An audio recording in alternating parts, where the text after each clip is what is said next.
נציב יום לעילוי נשמת עדריאל בן ג'נטה הנעמי, תהא נפשו צרורה בצרור החיים, אמן. בתחבולות תעשה לך מלחמה. כמה עורמות ותחבולות אדם עושה לכבוד עצמו כדי להרוויח ממון. יש שקוראים לזה היום קומבינות. אז על אחת כמה וכמה צריך להשית עצות בנפשו בתחבולות כדי להילחם מלחמת חובה נגד הצר הצורר, המלך הזקן, כי איש מלחמות יעיר קנאה, יריע אף יצריח את האדם. זהו מלאך המוות, השטן, יצר הרע.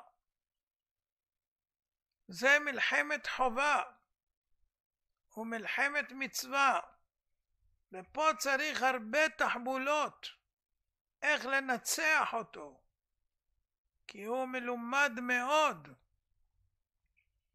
בתוצאות עבודתו ניתן לראות בבתי הקברות. כבר אלפי שנים הוא עובד ומצליח. בודדים מצליחים להימלט ממנו, אבל זה מי שרק נערכים למלחמה בתחבולות. אז אם אדם מתחבל תחבולות בענייני פרנסה, השגת כבוד, פוליטיקה וכל מיני דברים כאלה, כמה צריך להשית עצות בנפשו איך לנצח, או לא להפסיד לפחות, ליצר הרע. גם בצבא, בתחבולות תעשה לך מלחמה, ולפני שיוצאים לקרב צריך לתכנן איך להפתיע את האויב וכו'. אבל צריך לקחת בחשבון שלא רק אתה יודע להפתיע, גם האויב יודע להפתיע. ומי ששמע את הדרשה האחרונה שנתנו פה בערב, ביום שני, אז אמרתי שלדעתי, ולפי הבנתי, מה שמתגברים מספר ההרוגים, לצערנו הרב, בלחימה בעזה, זה בגלל שיותר מאדירים את צה"ל וגיבוריו, מאשר את הקדוש ברוך הוא המסייע בכל עניין ועניין. והנה היום התבשרנו הבוקר, השם ירחם, שעוד 8 נופלים נפלו. כי גם הם עושים תחבולות ושמו מטענים במבנה ונכנסו לשם והורידו עליהם את הבניין. אז זאת אומרת, למרות שיודעים, למרות שמבינים ולמרות שמוכנים, יש גם חסכונות בצה"ל, חוסכים בפגזים שעולים יקר ובכל מיני דברים כאלה על חשבון חיי אדם. ככה זה יוצא בסוף, לא שמתכוונים לכך, אבל ככה זה יוצא בסופו של דבר. במקום להשטיח את הכל עד כמה שאפשר. אז כשנכנסים לטהר בית, נכנסים, ואם הוא ממולכד באופן שלא רואים, השם ירחם, אלה התוצאות. ואני מקווה שישכילו, קשה לי להאמין, כי זה תלוי במנהיגים שהם חילונים ואנטי הדתה. הם פוחדים, חס ושלום, מציבור מסוים, שיצעק עליהם, מה אתם עושים? מה אתם מזכירים שהם שמיים יותר מדי? מה אתם מאמינים כל כך? צריך רק לסמוך על כוחנו ועוצם ידינו. זה גורם את כל הצרות. וזה גם העבודה של יצר הרע. להאדיר אותך בכלים מיוחדים שאין לאויב, ביתרונות מעולים, וככה אתה תגיד כוחי ועוצם ידי.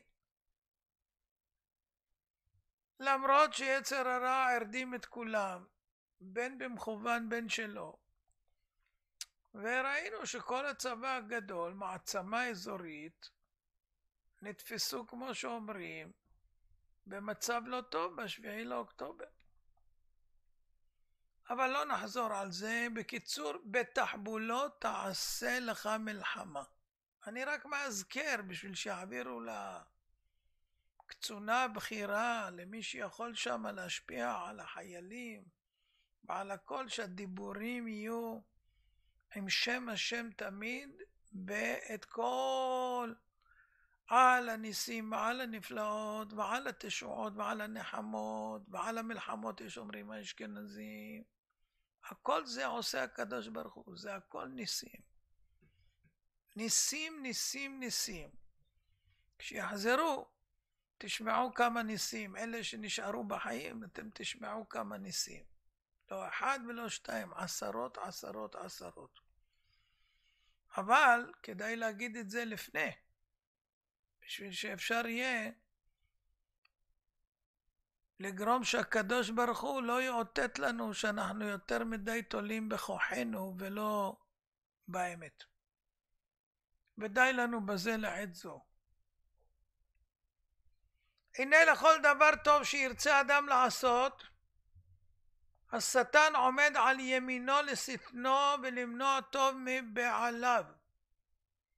ואמרו רבותינו זיכרונם לברכה בברכות לעולם ירגיז אדם יצר הטוב על יצר הרע. אתה לא צריך לחכות עד שיצר הרע יתקוף אותך ואתה תהיה במגננה. אתה צריך אתה לתקוף אותו, כי תצא למלחמה על אויביך, אז ונתנו השם בידיך.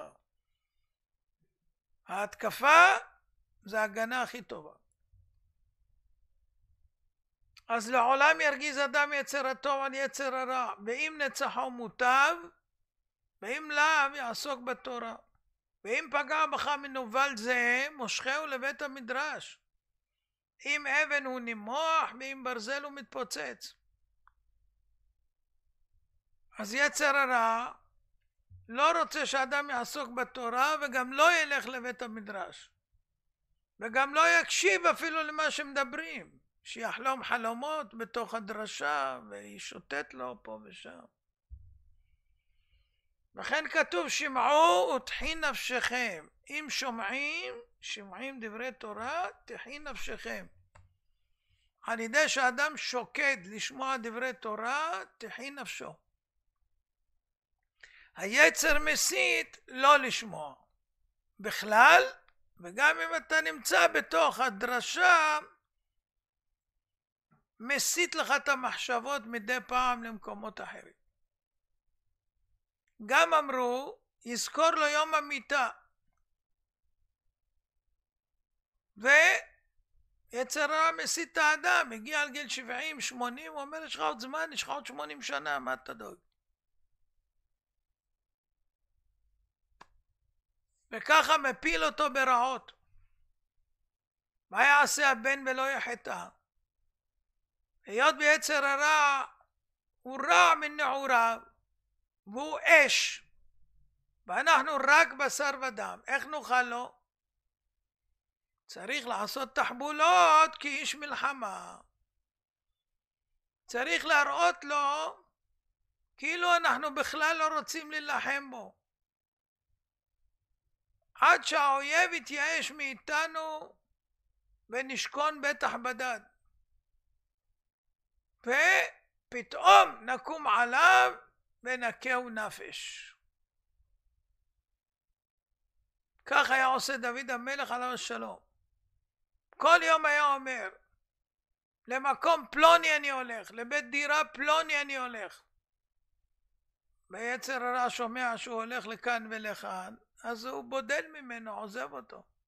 ורגליו היו מוליכות אותו ישר לבית המדרש. אז הוא לא פגש אותו בדרך לבית המדרש, כי הוא חשב שהוא הולך למקום, אז הוא התפנה למישהו אחר. לכן מנהג הצדיקים אומרים מעט ועושים הרבה, לא מגלים בקול, הוא שומע. לא מגלים.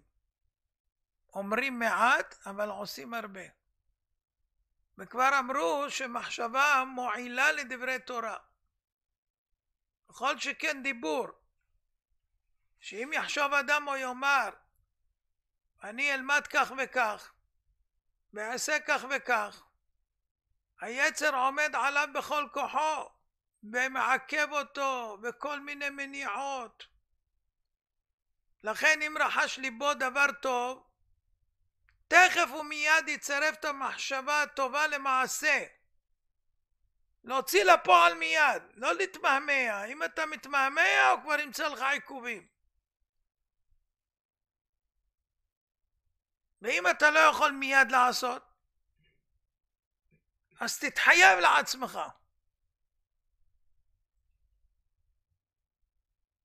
כל מה שאדם יכול לזרז את עצמו להוציא לפועל, יעשה בזריזות. בעוד תחבולה יש, מה שאמרו חכמים זיכרונם לברכה בפסחים נון, לעולם יעסוק אדם בתורה ובמצוות, אפילו שלא לשמה. שמתוך שלא לשמה בא לשמה.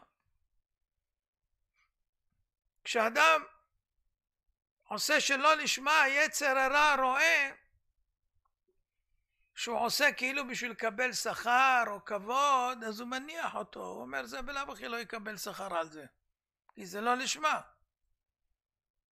הוא אומר, זה משלנו. וזה לא עובד את השם, זה עובד את עצמו, להשיג תוצאות פה בעולם הזה. הסגולה של התורה שהיא תבלין ליצר הרע. ומצוות השם ברא מאירת עיניי. אבל מתוך שלא לשמה בא לשמה. הנה כי כן טוב לגבר שיהיה מחשב שכר מצווה. כאילו בן אדם עומד מולו ועל כל מצווה שהוא עושה נותן לו כסף. עשית מצווה קח 500 שקל. עשית עוד מצווה קח 1,000 שקל. אתה יושב ללמוד קח 20,000 שקל. אם בן אדם היה באמת רואה את זה ככה, הוא לא היה עוזב את התורה והמצוות. ומה הוא באמת יקבל? פי 1,000 אלפים אין ספור זכויות ושכר בחיי העולם הבא. אבל זה תחבולה. לראות את הרווח בעיניים, צייר לך ציור. הרי אם היית מקבל את הסכומים שאמרתי, לא היית מתנתק מהספר. אבל אין ציור. יש לך ציורים הפוכים, אני מפסיד, הייתי יכול לעשות ככה, והייתי יכול לעשות ככה, והייתי מרוויח 30 שקל שעה. איך אנשים טיפשים. אז זאת אומרת, צריך תחבולות. באדם כשמצייר ציורים, הם יכולים לעזור לו. זה מה שמעמיד את הבן אדם. מה ההבדל בין אדם גדול לקטן? הגדול מלא ציורים, שהוא כבר שם אותם לנגד עיניו. ממילא הם בולמים אותו מעבירות ודוחפים אותו על מצוות. האחרים יש להם ציורים של העולם הזה. אם הוא יאכל ארטיק אז זה יהיה טעים, ואם הוא יאכל עוגה זה יהיה מתוק, ואם הוא יאכל זה הציורים שיש לו. עכשיו אני הולך לנשנש, עכשיו אני הולך לפה. קשקושים של ילדים.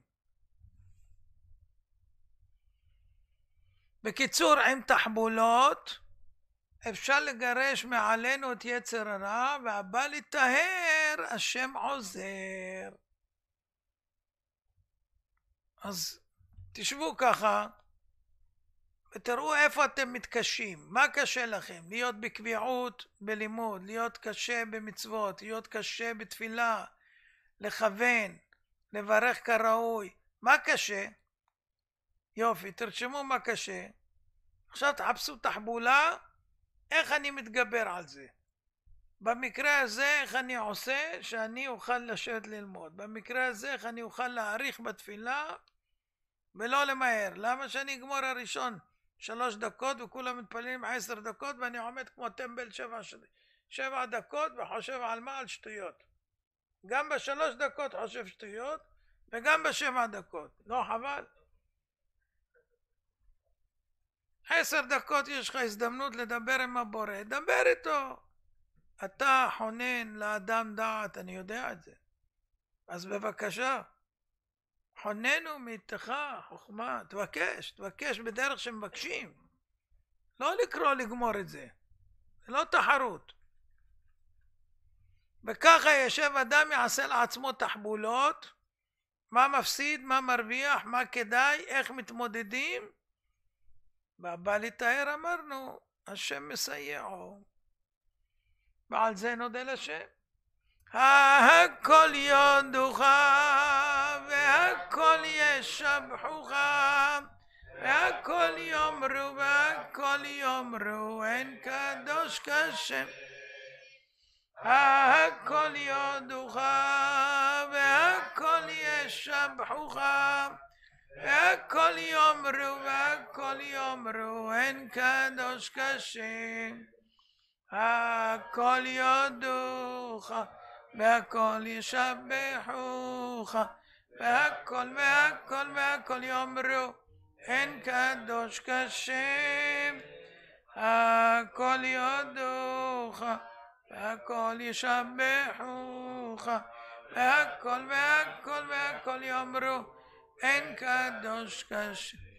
ישמחו במלכותך שומרי שבת וקוראי עונג שבת. ישמחו במלכותך שומרי שבת עם מקדש שביעי שבת עם מקדש שביעי שבת. תודה רבה. הרי אני מכוון לקיים מצוות חכמים.